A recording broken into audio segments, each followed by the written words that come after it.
Dünya iqtisadiyyatının aparıcı gücünə çevrilən Çin artıq təkcə istehsalı ilə deyil, dili və mədəniyyəti ilə də qlobal maraq dairəsindədir. Azərbaycanın ali təhsil müəssisələrində bu dil öyrənilsə də, məsələnin orta məktəblərə daşınması vaxtının çatdığı bildirilir.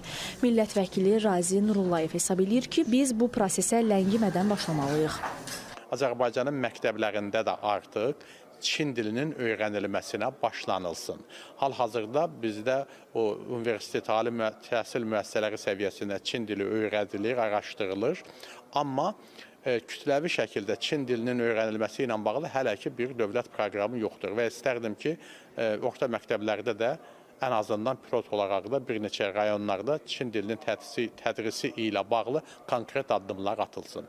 Çin dilinin çətinliyi hər kəsə məlumdur. Bəs görəsən şagirdlər və valideynlər bu yeniliyə hazırdırmı? Keçirdiyimiz sorğu göstərir ki, gənclər Çin dilini gələcəyin dili və yeni ünsiyyət vasitəsi kimi görürlər. Əslində deyə yaxşı olar. Çünki indi Çindən belə bir çox mallar gəlir. Məsəl üçün maşınlarda da istifadə olunur. Biraz çətin olar, amma öyrənsələr hər şey yaxşı olacaq.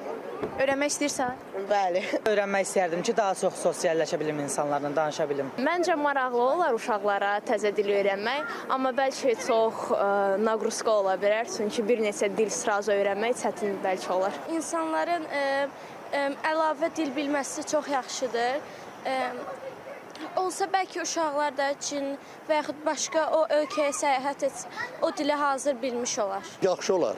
Dünya dillərini bilmək hər bir uşaq üçün gözəl olar. Mən razıyam.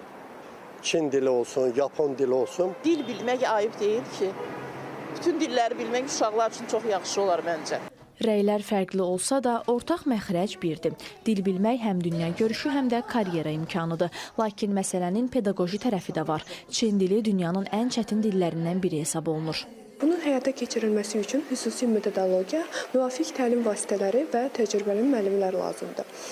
Çin dili xüsusən məktəblilərin üçün çətin görünə bilər, lakin düzgün yanaşma və metodologiya ilə məktəblilərin öyrənməsi mümkündür. Ekspertlər bildirirlər ki, bu dilin tədrisi sadəcə istəklə bitmir. Burada ciddi kadr potensialı və metodika tələb olunur. Mütəxəssislərin fikrinə görə, qloballaşan dünyada yeni dillərin öyrənilməsi artıq seçim deyil, zərurətə çevrilir. Çin dili də bu baxımdan diqqət çəkən istiqamətlərdən biri sayılır. Növbəti qəbul illərində konkret olaraq Çin dili və ədəbiyyatı və yaxud da Çin dili ixtisasları universitetlərə verilə bilər və bu dilin öyrənilməsi, təşviqi həyata keçirilə bilər. Ümumilikdə Çin dilinin öyrənilməsi həm texnoloji, həm elm baxımından, həm ticarət, əlaqələrin genişlənməsi baxımından olduqca müsbət addımdır və düşünürəm ki,